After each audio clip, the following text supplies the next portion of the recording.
Okay. Hi, Debbie. Hi, How are you? I'm good. How are you? I'm What's it good. like being back?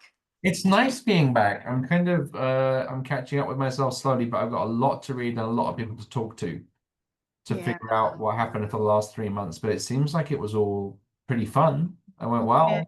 they took care of things really well. They're good folks, yes.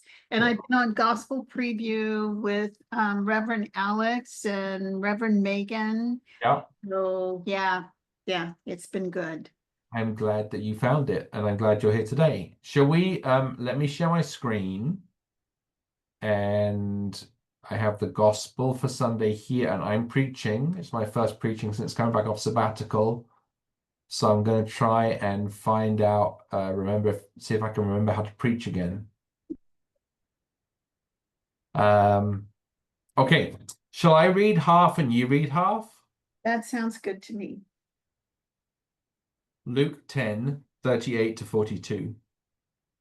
As Jesus and his disciples went on their way, Jesus entered a certain village where a woman named Martha welcomed him into her home. She had a sister named Mary who sat at the Lord's feet and listened to what he was saying. But Martha was distracted by her many tasks. So she came to him and asked, Lord, do you not care that my sister has left me to do all the work by myself? Tell her, then, to help me. Oh, carry on, Debbie. But the Lord answered her, Martha, Martha, you are worried and distracted by many things. There is need of only one thing. Mary has chosen the better part, which will not be taken away from her. Yeah, Word this of the Lord. this Yeah. this is that reading. So what word or phrase jumps out at you, Debbie? Well, we did Lectio Divina on Sunday. We do it Sunday afternoons, and we read from this, and so that's another reason why I logged in today, because I was wondering what your take would be on something like this. What jumped out to me was, Lord, do you not care that my sister has left me to do all the work by myself? Yeah. Um, what I think jumped out to me was Martha. Martha. Just that. Yeah. So I'm going to read this again, and I want to say that in the history of Christendom, this text has become fairly legendary and legendary about the voice of women, but also about women who are busy doing tasks and not being prayerful or contemplative, and them feeling criticized for that. That's right. Um, and even to such an extent that some people have taken the name Martha as a title. I'm a Martha, as in I get on and do stuff when everybody else is sitting around doing nothing. But it comes across as slightly pejorative. Mhm. So I want to think about that as we read it for a second time, and I read it for a second time. But I'm going to invite you to close your eyes and try and imagine it differently. Imagine Martha more generously than sometimes the story has been told about her. Imagine these relationships between Mary and Martha and Jesus and the disciples, in a warm and embracing light, not a critical parent kind of light, and see how it comes out then. Is that okay? So let's close our eyes and listen again. As Jesus and his disciples went on their way, Jesus entered a certain village where a woman named Martha welcomed him into her home. She had a sister named Mary who sat at the Lord's feet and listened to what he was saying. But Martha was distracted by her many tasks. So she came to him and asked, Lord, do you not care that my sister has left me to do all the work by myself? Tell her then to help me. But the Lord answered her, Martha, Martha. You are worried and distracted by many things. There is need of only one thing. Mary has chosen the better part, which will not be taken away from her.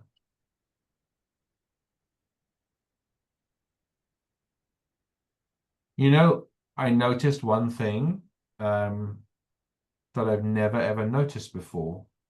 I'm just gonna stop sharing so I can see your full face, and I'll put the gospel in the chat. Oh, and I've got it. You don't have to do that. People that are at home can find it themselves. I noticed something. I've always assumed that Martha was getting busy getting dinner ready for Jesus and the 12 disciples that showed up, and Mary was doing nothing. But as I read the text that second time and I read it a bit more carefully, I realized it doesn't say that. You could assume that the work that she's doing was to get dinner for her guests. But what the text actually says is Martha was distracted by her many tasks. And then she says to Jesus, my sister has left me to do all the work by myself. It doesn't specify what the work was. It doesn't say that it was cooking dinner for 13 people that just showed up unannounced. But that's always been my assumption. What do you think? Maybe it wasn't that at all. Here's what came out on Sunday. Somebody noticed, which I didn't notice before, but I'm going to point out now. Martha welcomed him into her home. Martha was at the door. Where was Mary? Martha initiated the welcome as a good host, had him seated, and then began to go about whatever she was doing. I imagine, cooking or preparing the meal, or she was being the host. And in the midst of all of that and seeing how much she had to do, she looked over and saw that her sister was not helping her. Maybe no one was helping her. I'm assuming no one was. And she assumed that she had the authority to ask her sister to leave and come and help her because her sister lived there too. So again, Martha welcomed him. Martha was doing all the stuff at the table. And when we talked about that, we saw Martha as like the priestly caste. The priests are up there doing everything, and the congregation is like Mary. They're sitting back and they're soaking in the words, the preaching of Jesus. And why when I first read this scripture a long time ago, I was kind of offended. Why was Jesus kind of chiding Martha for behaving like a priest? Why did that happen? Why did he not say something to Mary about just sitting there?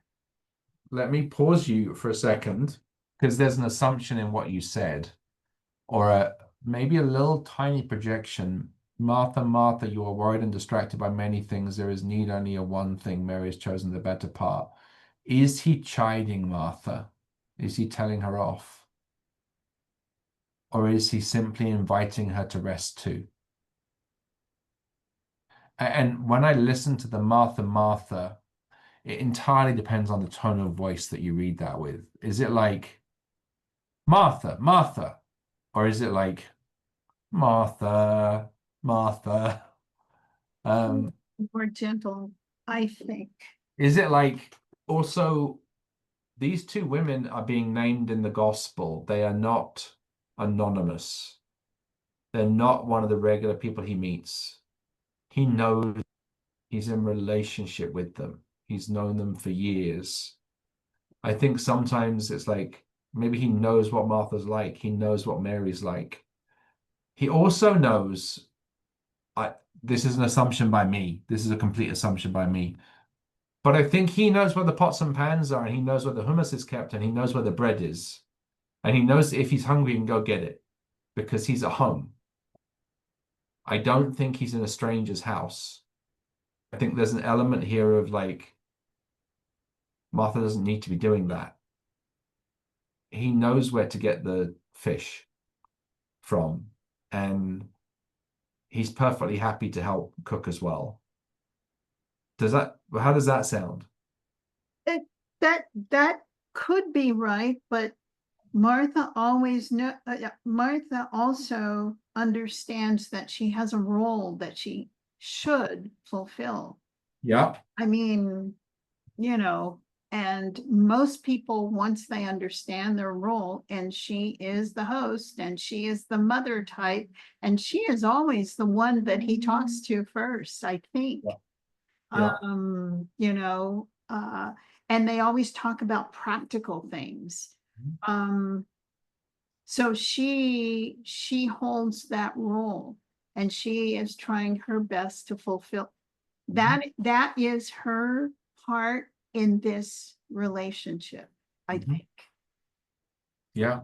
I could be wrong, but I think that is her part in this relationship I with don't know. Jesus. That sounds really interesting. She has an authority, yes. What you're hinting at or you're getting at is she's an authority in this house. I actually think she's used to being an authority as well, because she's used to bossing people around, and she's maybe used to bossing her sister around. I also think that in the church, you know, one of the things that we all do is we all like to get busy, and sometimes we forget to sit and listen. And I think rather than Jesus saying being busy all the time is bad and only sitting and listening is okay, he's not saying that. He's saying that there's a time for being busy and there's a time for listening. And now's the time for listening. Let's just catch up. I think that's what we were going through on Sunday, that each one has a role. There is a time to sit and listen. But then who's gonna do the who's gonna do the priest stuff if Well, we're all sitting and listening? sometimes it's really interesting. Does it all need to be done? Does it need to be done? So I got back from sabbatical and I'm like, I gave up a load of jobs and other people are doing them. And maybe they're feeling busy and they don't want to do them and they want to give them back. But do I need to do them all? Do I need to do all the jobs? I sat down quietly and listened for a while. And that was okay. That was the better part for me for about 3 months. And could some people carry on doing what they were doing? And what I also want to say is, you know, to some of the people at the cathedral that I know get busy, would you just sit down for a minute and listen? And to some of the people that aren't doing all that much, I want to say gently but firmly, could you get up and help in the kitchen? Thank you. And there are different things going on at different times. And actually, what I believe is best is a rhythm of action and reflection. That's best. But most people in church life are either busy people or they're reflective people. And we all need to like do a bit of both. And also, some people can get busy helping the reflection. This morning, I went along to my Wednesday morning meditation group at 8:30 on Zoom. And they wanted me to lead again. And I said to one of the other people that have been helping lead during the sabbatical, I said, no, have the person that was scheduled to do it, do it. Let me come along and let me just sit and be there. So it was really important to like let somebody else lead for me. Somebody else exercise authority or responsibility. So I think it's about balance. And I think maybe there's a way into this because I'm just coming back from sabbatical and who is it that's in charge? And can we share that more broadly? there's another thing that I've been wrestling with or thinking about in terms of this text this week, which is Martha is busy. She knows she's busy. She's frustrated at her sister. And one of the things she could have done was to carry on doing her busy work and allow the resentment and the frustration to build without saying anything, which most of us do. I'm proud of her for asking for what she needed. And when I host dinner parties or have guests over, one of the things I sometimes do is work so hard in making sure that everything's okay that I never sit down and talk to them. And I want to sit down and talk to them. And there are two ways of doing that.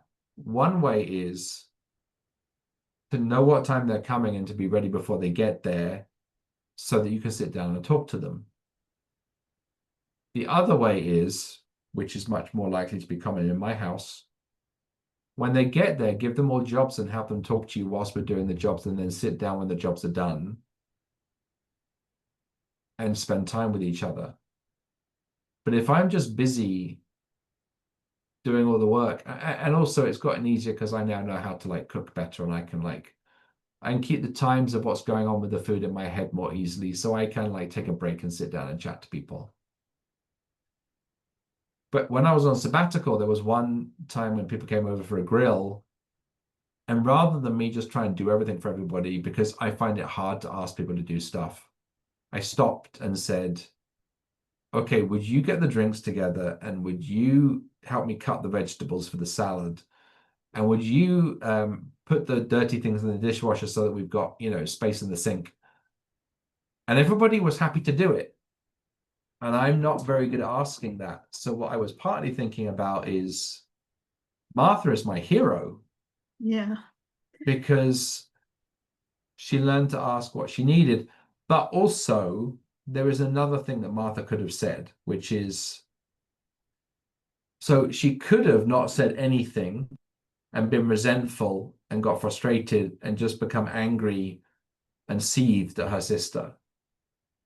The other thing that she did do was she named what she needed, and Jesus, I think he gently teased her and said, oh, Martha, Martha, you're being Martha again. Like, come and sit down. Like, we'll get to dinner. It's okay. There's no rush. I think that's what he did. I don't think he was like, Martha, Martha, you're a terrible person. But what she could also have done is said, Jesus, you showed up unannounced. 12 people. Could you all come in the kitchen for a minute just to get us under control, and then we'll sit down? She didn't do that. And the text doesn't tell us what happens next, but I would like to think that after they sat and visited for a while, Jesus probably said, come on, guys, let's help Martha. Let's get everything on the table. And Peter, you chop the vegetables. Mary, you make the hummus because you're really good at that. John, can you get the wine from the cupboard? I hope that that's what happened, but it doesn't tell us. It's really hard we also thought of Mary, and, the other part of that is what was Mary thinking? And we don't know what Mary was thinking. And does it really matter? Because Mary was so enamored with her guest that she followed her guest, sat down, and wanted to sit and laugh at all of his jokes. And she just did not even think about anything else. There is a place for Mary. And then we looked at the church, because it also made us at the end pray for those in the church who were doing like so much, and we were naming them and worried about them. And then those of the rest of us who, we figure it's our job to get to the service and sit there without any distractions. And, and I've even heard some of the ushers say, I don't have to usher today. And at least I get to sit through the service, because when I'm ushering, I don't get the benefit of the service. And I've said to them, how do you think the priests feel when they're up there? How do you think the one who's doing the sermon feels when they have to do the sermon week after week? Are they not getting any blessings at all? I don't know. These So are good questions. those kinds of things were going on. Yeah, we were talking. And also, I can imagine myself at some point having had a conversation with Kevin Donahue. Yeah. And I've said, Kevin, on Easter morning, you can't be cooking the entire time and not get to Easter morning service. Like, let's plan it so that you can get to us. Yeah. And he's one we prayed for. And I love you for all you're doing, but like, let's organize this in such a way that you can get to a service. And then this last year we turned around and said, we're only going to have breakfast between the two services. We're not going to have breakfast all morning from like 7 a.m. till like 1 p.m. because people need to get to a service. They need to sit and listen from me. Yeah. And get blessed by the service, because the service blesses you. I even in the back, when people show up late, I tell them, you're fine. You're right on time for communion. And I've had people say to me, oh no, I don't do it that way. I have to sit through the whole service. Yeah, I get that. I get that. But you didn't show up, but you're here now. And I can scoot you in. So get going, get your blessing. Yeah. So there is a place for Mary also. And that's what we came up with. The Martha is the priest caste. Martha does the priestly things. Mary is the congregation. And Mary and place. And all of us need to recognize that all of those categories can be shuffled. So we can all exercise leadership, and we can all exercise the quietness of sitting down and listening. And I like that. It's important to me. There's a lot in here. So this passage here was pretty timely. And it's interesting that you're going to be preaching off of it too. Yeah. As you come back. Useful hearing what you're saying as well. Listen, I'm going to read this one more time, and I'm going to ask a different question this time, Debbie, okay? Okay. What is God asking you to do now in the light of this reading? Okay, we're ready to listen. As Jesus and his disciples went on their way, Jesus entered a certain village where a woman named Martha welcomed him into her home. She had a sister named Mary, who sat at the Lord's feet and listened to what he was saying. But Martha was distracted by her many tasks. So she came to him and asked, Lord, do you not care that my sister has left me to do all the work by myself? Tell her then to help me. But the Lord answered her, Martha, Martha, you are worried about and distracted by many things. There is need only of one thing. Mary has chosen the better part, which will not be taken away from her. What's God asking you to do now in the light of this reading, Debbie?